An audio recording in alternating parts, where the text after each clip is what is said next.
When my husband discovered that I wouldn't inherit my father's property, he shouted at me, saying, "You can't inherit the property. I have no use for you anymore. I want a divorce immediately."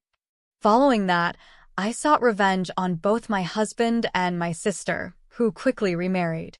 My name is Juniper, and I'm a 30-year-old office worker. I've been married to Blaze for 3 years. We met through a relative's introduction, and shortly after, we tied the knot. My family was quite wealthy, and since my sister Marigold and I were the only children, our relatives were concerned about finding a suitable match for me. They introduced Blaze to us, believing he would make a good son-in-law. Although Blaze didn't officially become part of the family, he began living with us in my parents' house. My mother passed away a few years ago, leaving my father, my husband, and me living together in our family home. Despite seeming kind and treating my father well, Blaze's behavior raised some concerns. A relative who introduced him warned me about his obsession with money just before our marriage. Despite the warning, I didn't notice any signs of Blaze's money obsession initially. However, he did show some curiosity about my father's wealth, casually asking about our property when they would have a drink together. Since my father was open about our assets, I didn't pay much attention to it. Another thing that caught Blaze's interest was my sister. She's 6 years younger than me, vibrant and socially active, unlike my reserved personality. Blaze was surprised by how different she was from me. His fascination with her, given her striking appearance compared to my plain looks, made me uneasy. Our relatives had introduced Blaze to me because they were concerned I wouldn't find a match due to my modest appearance and personality. They worried about the continuity of our family name. Back then, I didn't think much of it, assuming my beautiful sister would eventually marry. However, I later understood why our relatives were concerned. My father had spoiled my sister, allowing her to pursue higher education without clear goals. Despite my mother's efforts to encourage her to find a job, my father insisted on supporting her financially. After completing vocational school, my sister briefly worked at my father's friend's company but quit after 6 months, claiming she couldn't utilize her talents there. This excuse shocked me, revealing her lack of motivation to work.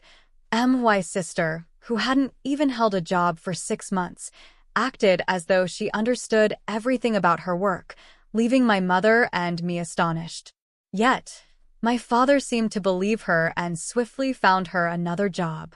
Shortly after starting her new job, my mother fell ill and was hospitalized. During her hospitalization, my sister visited her daily, taking time off work. Eventually, she quit this job too, claiming she would take care of our sick mother. However, her idea of caregiving involved merely chatting with our mother or staring at her phone in the waiting room. Meanwhile, I had to handle tasks like getting our mother's laundry and replacing it with clean clothes during her hospital stay, while my sister was of no help at all. Despite my mother possibly finding solace in her company, her condition deteriorated to the point where she could no longer converse. 2 weeks after her condition worsened, our mother passed away. Following our mother's death, my sister started working part-time and moved out to live alone. However, her part-time income wasn't enough to cover her expenses, so my father covered her rent and utility bills. It appeared she spent her earnings on leisure activities. When her income fell short, she turned to our father for an allowance. While our mother was alive, she had been stringent with my sister, so our father hadn't given her any allowance. But now, he freely handed her money whenever she asked. Initially, I didn't see an issue if both my father and sister were content with this arrangement. Even after I got married and moved in with my husband, my father continued providing my sister with an allowance. Unbeknownst to me, my sister also asked my husband for money, which he willingly gave, fearing I'd be jealous if I found out. My sister chose to work part-time sporadically, relying on funds from our father and my husband. However, her carefree lifestyle was disrupted when our father fell ill and was hospitalized. I juggled caring for him during my work breaks, but my sister never showed up at the hospital. Instead, she began demanding money from me over the phone. She angrily asserted, "I've been getting money from Dad every month, so I want you to keep giving it to me. After all, the rent and utilities are all being withdrawn from Dad's account." This revelation shocked me, and though I wanted to hang up on her, I couldn't ignore her plea for help.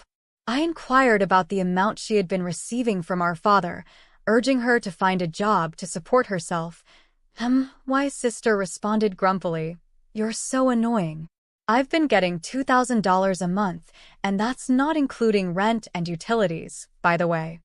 Her boastful attitude about the amount she received shocked me. I worried that if our father continued giving her so much money, she'd lose any motivation to work. Initially, I didn't consider it much of a problem to provide my sister with money, believing our father would recover quickly. However, his sudden worsening condition left me deeply shocked. During this challenging time, I sought my husband's support, but he rarely visited the hospital, citing work as his excuse. When he did visit, he'd ask inappropriate questions like, "Your father's inheritance must be huge, right? Since you and your sister are the only heirs, are you going to split it in half?" I was speechless in response to his focus on the inheritance, realizing what our relatives had meant about his obsession with money and feeling disgusted. When my sister received a call, I explained our father's critical condition, but she only seemed concerned about her allowance, saying, "Make sure you pay me my monthly allowance. I can't survive without that money."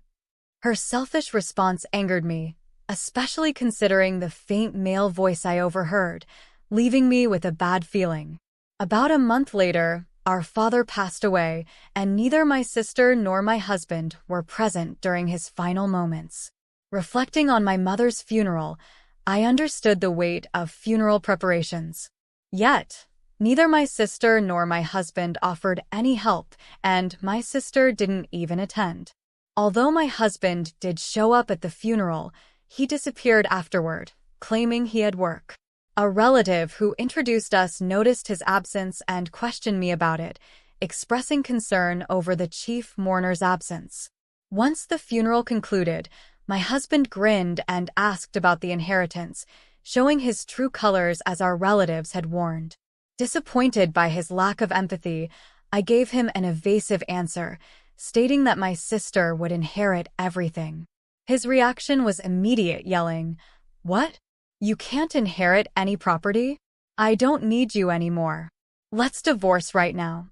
Feeling a mix of anger and disbelief at his callousness, I struggled to process my emotions amidst the whirlwind of the funeral's aftermath. My husband's sole focus on inheritance left me questioning our marriage and feeling profoundly disappointed in him. Feeling equally frustrated, I shot back, "Let's do it. You only married me for your father's inheritance in the first place. I'll divorce you." With determination, I pushed the prepared divorce papers in front of my husband. Seemingly taken aback, my husband signed the papers without much resistance. After his swift departure, I wasted no time and headed straight to City Hall to submit the divorce papers. Finally free from my terrible marriage, I felt a sense of relief wash over me. However, my ex-husband wasted no time in moving on. The very next day, he submitted his marriage registration with my sister, eager to pursue what he believed to be a lucrative inheritance. A few days later, he called me, still under the mistaken belief that my sister would inherit everything. I had been waiting for this moment. Refusing to reach out to him first, I responded in a businesslike manner, agreeing to meet at my place to discuss the inheritance procedure. Blaze, my ex-husband, was thrilled at the prospect of receiving a substantial inheritance and eagerly hung up the phone. But little did he know, I had a surprise in store for him. Over the weekend, both my ex-husband and my sister, Marigold, came to our parents' house. They were surprised to find that I had already consulted a lawyer. Despite their initial confusion, Blaze quickly convinced himself that legal counsel was necessary for handling a large inheritance. However, their optimism was short-lived as the lawyer presented evidence of Blaze's infidelity. Photographs clearly showed Blaze leaving Marigold's house on multiple occasions, dated before our divorce. Suddenly, talk of inheritance shifted to discussions of compensation, leaving both Marigold and Blaze speechless. Blaze attempted to downplay the situation, claiming that compared to the inheritance, the compensation was insignificant. He readily signed the documents acknowledging the claim, only to be met with a firm reminder from me that he would indeed pay for his actions. As Blaze's anger simmered, Marigold was shocked to hear that her supposed inheritance was zero. Her outburst prompted Blaze to demand his share, insisting that there was no way the inheritance was non-existent. However, the lawyer calmly stepped in to explain the situation to the disgruntled pair, setting the stage for a tense negotiation. It became evident that Marigold, despite being my late mother's daughter from a previous marriage, couldn't legally inherit my father's estate. This was because she hadn't been legally adopted by my father, and thus, there was no formal parent-child relationship recognized by law. I reminded Marigold of this fact, explaining that although she might not remember due to her young age at the time, I vividly recalled our parents' remarriage when I was 7 years old. I had welcomed her as my sister with open arms, never anticipating that she would later become involved with my husband. Our parents had each brought a child into the marriage, with my mother treating Marigold as her own and my father showing her special care. However, they chose not to legally adopt Marigold, perhaps to avoid complications regarding inheritance. Despite suspicions from relatives about my mother's motives for marrying my wealthy father, they refrained from formalizing the adoption, knowing that I was the sole legal heir to my father's estate. It became clear that my father had continued to financially support Marigold into adulthood because he couldn't pass on his inheritance to her. Although legally, I wasn't related to my mother due to the lack of adoption, it had never affected our familial bond in daily life. However, my sister learned the truth about our parents' remarriage for the first time that day, which added another layer of complexity to the situation. As my ex-husband realized the gravity of the situation, his face turned from red to pale. He signed the documents acknowledging his liability for damages when he couldn't claim the inheritance he had anticipated from my sister. With a mixture of amusement and satisfaction, I revealed that my earlier claim about my sister inheriting billions was a fabrication meant to retaliate against his infidelity. Furthermore, I clarified that our father's estate was nowhere near the claimed amount, and my sister's inheritance was non-existent. My sister, who had been silent until then, panicked about her financial situation, asking if I would support her. However, I firmly reminded her that she now had a dependable husband and should rely on him instead. Despite her hopeful glance toward my ex-husband, he declined, citing his own financial struggles and the need to pay damages. Following the discussion, my ex-husband and sister left, their heads hung low. Soon after, they divorced, with my ex-husband realizing that his interest in my sister had waned without the promised inheritance. He agreed to pay damages and monthly installments from his salary, as advised by the lawyer, ensuring I wouldn't suffer any losses. My sister, now without our father's support, struggled to make ends meet with part-time work and eventually filed for bankruptcy.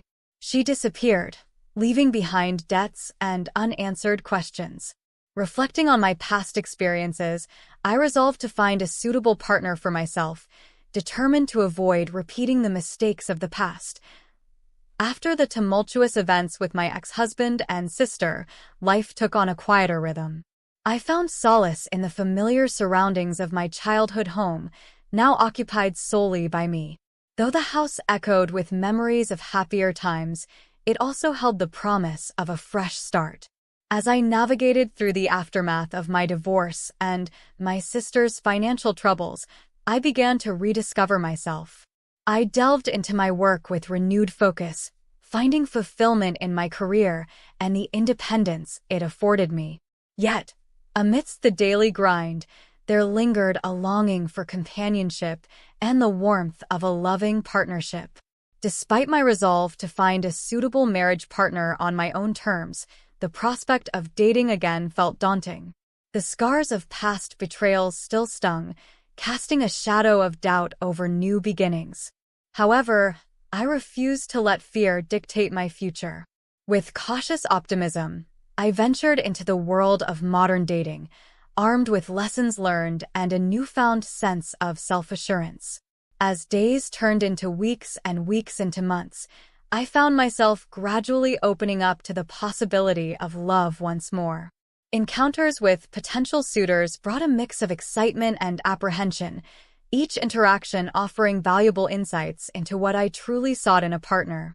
Through laughter and shared experiences, I discovered the importance of authenticity and mutual respect in any relationship. Alongside my personal journey, life continued to unfold with its own set of challenges and triumphs. The passing of seasons marked the passage of time, while cherished memories mingled with newfound joys. Through it all, I remained steadfast in my pursuit of happiness, embracing both the highs and lows as integral parts of life's tapestry. As I reflect on the winding path that led me to where I am today, I am reminded of the resilience of the human spirit and the boundless capacity for growth and renewal. Though the road ahead may be uncertain, I face it with courage and conviction, knowing that with each step forward, I draw closer to finding true fulfillment and contentment in life's journey.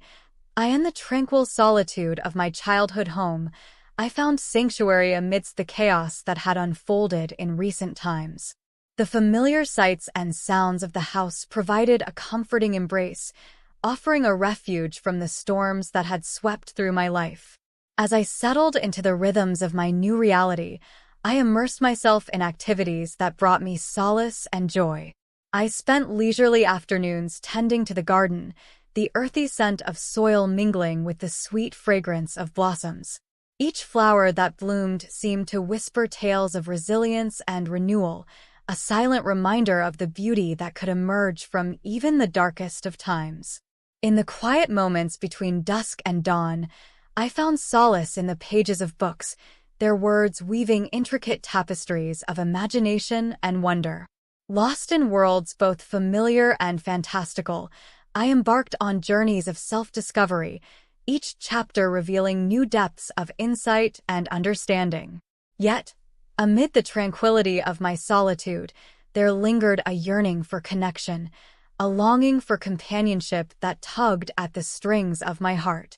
Though the wounds of past betrayals still lingered, I refused to let fear hold sway over my destiny. With each passing day, I summoned the courage to venture beyond the confines of my comfort zone, embracing the possibility of love once more. As I dipped my toes into the uncertain waters of modern romance, I discovered the transformative power of vulnerability, the raw beauty of baring one's soul to another. With each new encounter, I forged connections that transcended the superficial, delving into the depths of shared experiences and shared dreams. Through laughter and tears, I learned to cherish the moments of connection that bound us together, weaving a tapestry of shared memories and mutual understanding. Though the road ahead may be fraught with challenges and uncertainties, I walk it with head held high, knowing that with each step forward, I draw closer to the promise of a brighter tomorrow. In the quiet corners of my heart, hope blossomed like a flower in the spring, casting its radiant glow upon the path that lay ahead. Armed with courage and resilience, I embrace the journey that unfolds before me, confident in the knowledge that love awaits at the end of the road. And as the sun sets on one chapter of my life, I eagerly anticipate the dawn of a new beginning, a chapter filled with boundless possibilities and infinite promise.